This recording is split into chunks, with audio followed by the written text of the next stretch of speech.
Hey guys, my name is Anthony, and in today's video I'm going to be doing something that I don't usually do on this channel, and that is a last to first challenge with the theme of the real life Formula 1 Grand Prix that's happening this weekend. So if you do enjoy this video, make sure to smash the like button and let's get straight into this video. So yeah, what we're going to be doing is, as you guys can see, I am on PC now and I've got some of the mods installed. So I believe this mod is from a guy named Lucas Designs at Race Department. So if you want access to that mod, then just go to the link in the description and you'll be able to download that mod. And we're going to be using Esteban Ocon for this video. Mainly because, you know, I could change Ricardo's name to Fernando Alonso and have the immersion that way, but just to save myself a little bit of time, we're going to use Esteban Ocon. Sadly, I don't have the mods that change the actual drivers' kits that they're wearing, but at least we've got the car change. And obviously, we're going to be at the Azerbaijan circuit, which for the Baku Grand Prix that's happening this weekend. And we're going to be doing a 25% race against 110% and see if we can do a last to first. Obviously got to turn on one shot so I can actually start last, and we're just going to do a clear weather here. So yeah, I am recording this before free practice, so I don't actually know what's going to be happening, but I will talk about my thoughts on what's going to happen going into this weekend. So I'll catch you guys when I'm actually on the start finish line grid. Okay, so we're at the start finish line grid, and I'm pretty much just going to do a standard soft to medium, so I'm not going to do the alternate strategy. We're just going to have a nice race and just talk about my thoughts going into this Grand Prix, and my thoughts on the previous Grand Prix as well at Monaco. So let's get straight into this one, and hopefully you guys enjoy this video. Okay, first and foremost, we need to have a good start, as apparently I'm not good at my starts anymore. Got 5 red lights, and away we go.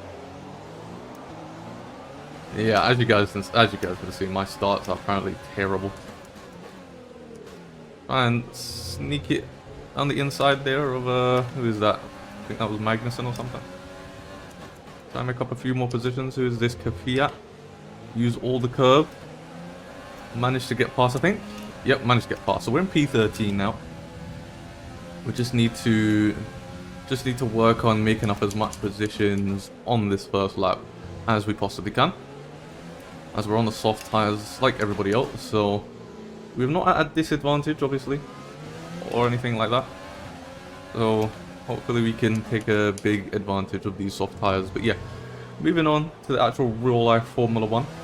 When it comes to last weekend, I'll talk about last weekend because I never actually made a video on my thoughts to do with Monaco.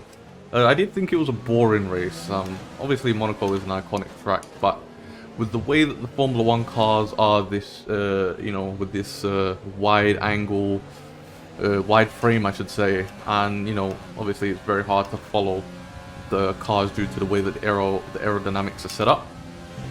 It does lead to Monaco being a very boring race, unlike, you know, in the past. I'm assuming it was very, very fun to watch in the past. Obviously I didn't watch Formula 1 back then. All I can do is watch like replays and stuff, but when you watch laps from, you know, I think it was Senna, the famous Monaco lap from Senna, when you watch laps like that, it's exhilarating, it's really fun to watch, and I can imagine, you know, if you were actually there as well, it would have been completely different. We've got a lot of straight line speed compared to the Ferrari in this Alpine. Jesus, I didn't realize that the Alpine car was that quick in a straight line compared to some of the other cars. Can we brake later than Leclerc and go around the outside here? We can. Oh no, he's still on the inside. Gonna have to. Right here, he made a little bit of contact, but we made the move work, and now we're in P11. But yeah, as I was saying, yeah, you know, it used to be an iconic track. I mean, it still is, obviously, but with the current Formula 1 cars, it just leads to very boring races, and that's exactly what happened this year as well. It was just really boring to watch. It was nice to see a different top 3. So obviously, it was Max, Carlos Sainz, and Lando Norris on the top 3 for Monaco. So it was nice to see that, but otherwise, very boring. And I'm hoping that even though it's another street circuit, Baku's obviously going to be different. You know, it's a lot wider, so you know, there's going to be a lot more places to overtake. Sector 2 is going to be difficult to overtake, obviously, but Sector 1 and Sector 3. I'm hoping to see a good couple of overtakes happen, obviously due to the long start-finish line straight, and a lot of it being quite flat out as well, and the DRS zone being quite long. Could hopefully see some overtakes happen. I don't really see the same, well, a similar top 3 for Azerbaijan, obviously. Ferrari, I don't think they're gonna do as well unless they somehow pull some magic out of their engine and they're able to get a lot of straight line speed out of the car. I don't see them doing as well as they obviously done in Monaco. So I see them falling behind. Maybe Leclerc will still be battling towards the top since he can somehow pull something out of that car that just nobody else can. But yeah, probably going to be fighting for maybe, you know, best of the rest sort of positions there instead of fighting at the top like they were at Monaco. In terms of the Alpine, I don't really see them doing too well as well compared to what I initially thought. I mean, if this F1 2020 car is to go anything by, they've got a lot of straight line speed. I don't really remember if they've actually got decent straight line speed in real life, or if it's just this game that they've got it in. But maybe they can compete with the Ferraris this weekend, or maybe they probably fight the AlphaTauris. So we get a warning there. Try not to get any more. But yeah, getting back into the topic, I see maybe fighting with the AlphaTauris or potentially fighting with the Ferraris. We'll have to wait and see.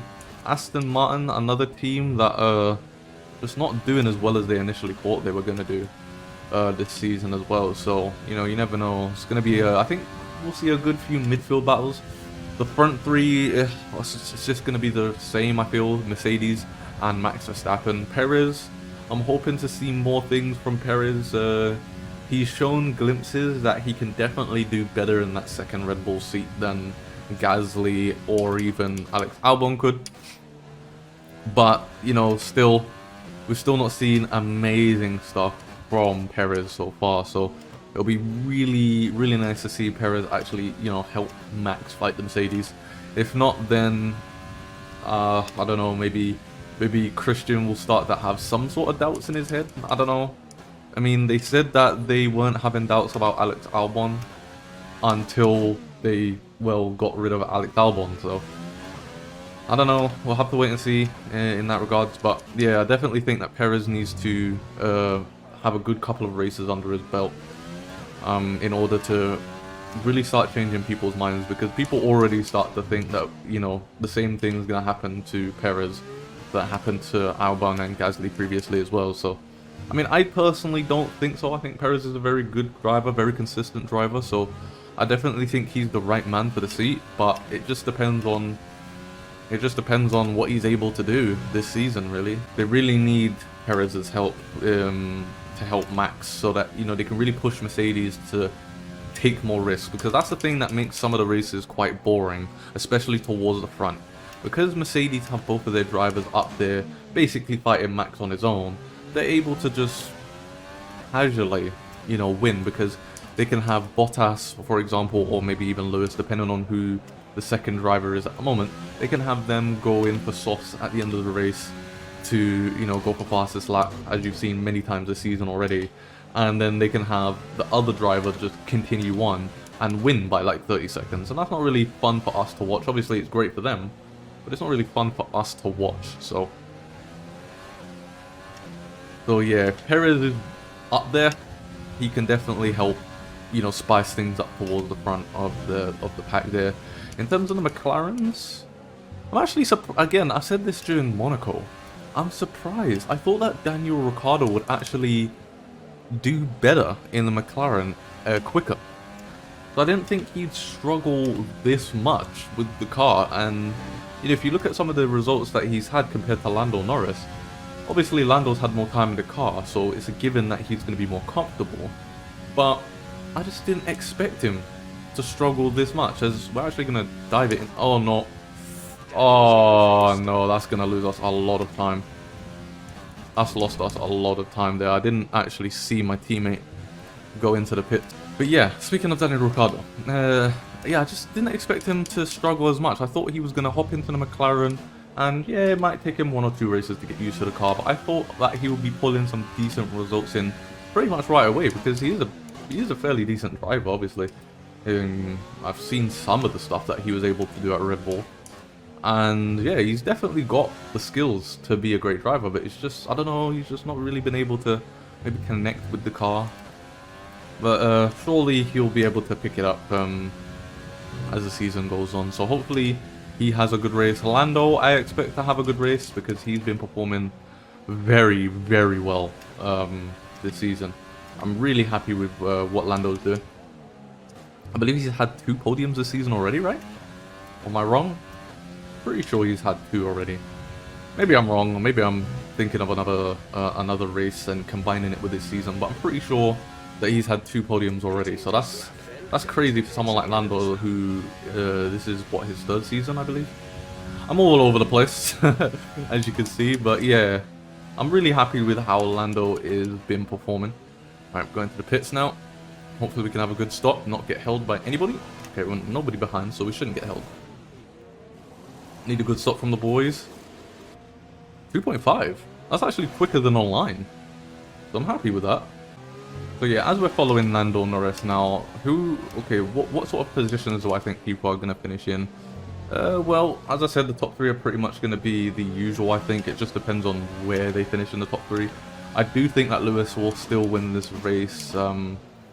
Maybe Max second, and then Valtteri first, just the usual sort of lineup. Or who knows, maybe Valtteri might surprise everyone this weekend and actually, you know, pull in the race win, which will obviously be nice for him. But yeah, I'm gonna say Lewis, Max, Valtteri for this one, and then 4th place, maybe either Charles Leclerc or Lando Norris. I don't know. It's hard to say. I don't know how well the Ferraris will be at this track. As I said, I'm recording this before I've even seen free practice, so I don't know just how competitive they'll be. I'll have to wait and see until free practice, and then maybe I can change my opinions. But yeah, I think maybe the McLaren, since they've got the Mercedes engine, they'll do quite well. So I expect Lando Norris to be within the top 5. So I'd say 4th place, and then maybe 5th place. We'll see Perez, or you could flip those around even and have Perez in 4th or Lando Norris in 5th. Either one I'm completely fine with. And then top 6 position, I definitely think that if Charles Leclerc is not in the top 5, then he'll find his way at least to 6th position there, and then the best of the rest we'll probably have maybe Gasly. I know that I've noticed that he's been up there a few times this season. So yeah, Gasly. Then maybe we'll get some Alpine drivers, maybe Ocon, who we're driving with right now. Maybe he'll find his way into 8th place, and then we'll have hopefully Sebastian Vettel or Lance Stroll, one of the Aston Martins. Hopefully finishing off the top 10 with maybe the other AlphaTauri, Yuki Tsunoda. He actually needs to have a good race because he was alright in his first race at Bahrain, and then sort of just fell off after that. So it'd be nice to see him back in the points. But I'm not 100% sure if that will happen. I doubt. To be honest, I actually doubt that. I'm actually gonna retract my statement on Tsunoda being in the top 10, and say maybe Fernando. I literally just combined his name, Fernando Alonso. Maybe he'll find his way into the top 10. If we can get an Alpine points finish from both cars, then that'd be nice. But yeah, let me know in the comment section what you guys think. You know, I've just been waffling with this one, just chatting a load of rubbish.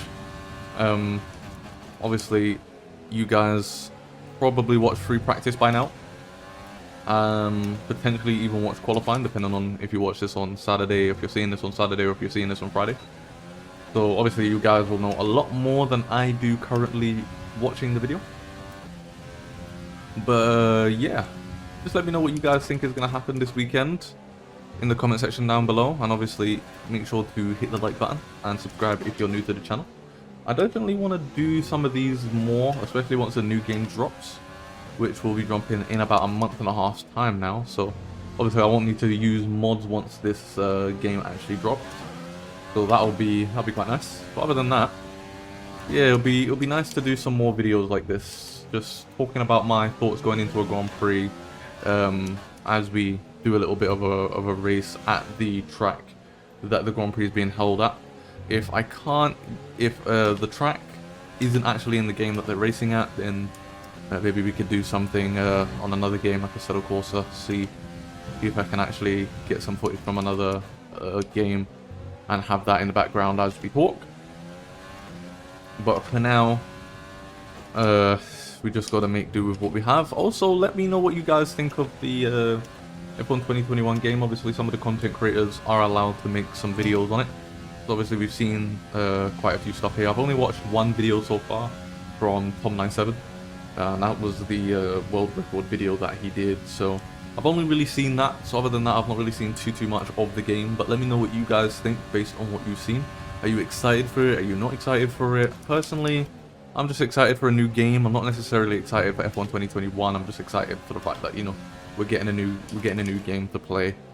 So that's my own opinions on it, because F1 2020, it became pretty stale pretty quickly for me.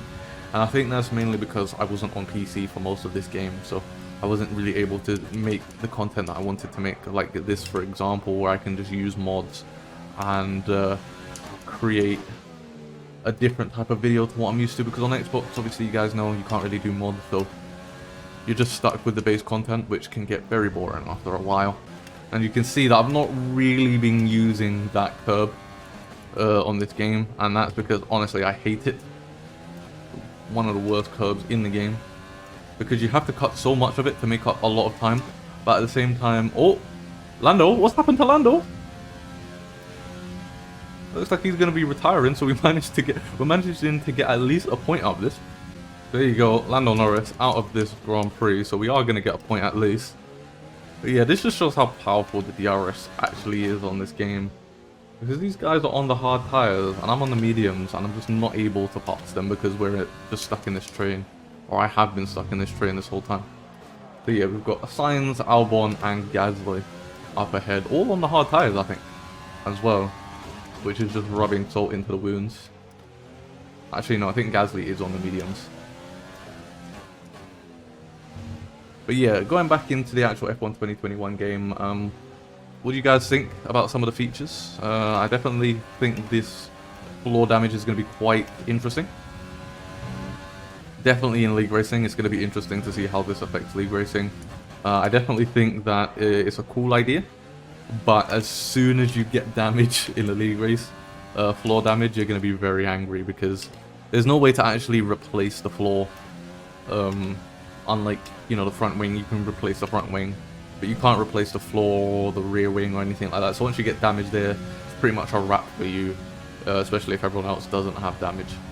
We've got a lot of straight line speed because they've got DRS. I'm not going to be able to overtake Carlos Sainz here, so we managed to make up 10 positions for P10. That's about it.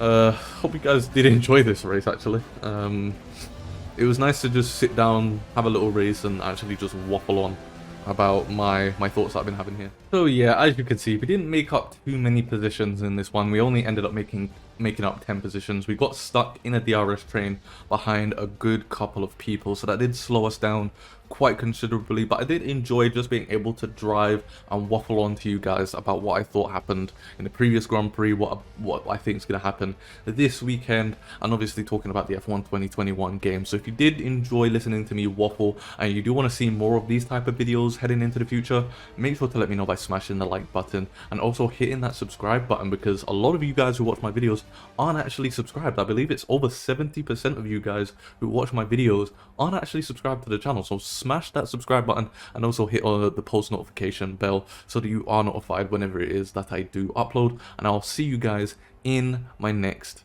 video.